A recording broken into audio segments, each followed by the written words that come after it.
sorry to tell you that this is going to be the last lesson of this Python Fundamentals course. But I'm also happy that you followed along with me until this point. I am sure that you learned something with this course. So in this lesson, we are talking about for loops. For loops are basically the same as while loops, but a bit different. For loops are basically a form of iteration through different things. For example, imagine printing out every single number from 1 to 1 million in only 2 lines of code. That sounds impossible, right? Well, for loops make that possible, and I'm going to show you how.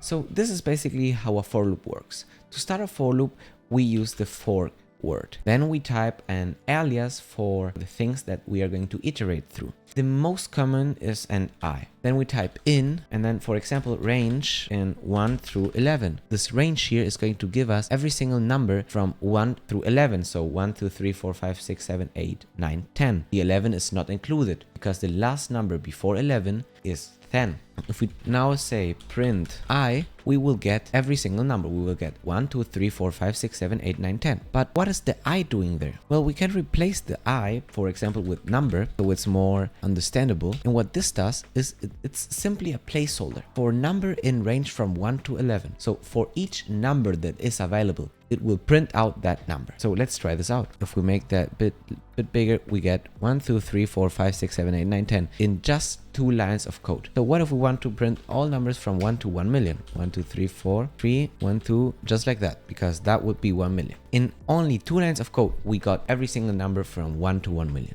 As you can see, it's going extremely fast, but it still takes some time. We just got how much time? Less than 10 seconds, all numbers from 1 to 1 million. Isn't that crazy? So the same way that we iterate through numbers, we can iterate through lists. For example, we have fruits: apple, bananas, strawberries, oranges. Well, a tomato is not a fruit, but let's include it. So what if we want to print every single fruit in this list? We can do a for loop. For fruit, in fruits, print fruit. We can replace that fruit here with everyone that we want. It does not matter. So let's execute this. There we go. Apple, bananas, strawberries, oranges, tomatoes. We got printed every single element of this list in a single line without the necessity to print the entire list. So this is how a for loop works, and you will use it for many different things. Trust me, it will save you a lot of time in your code.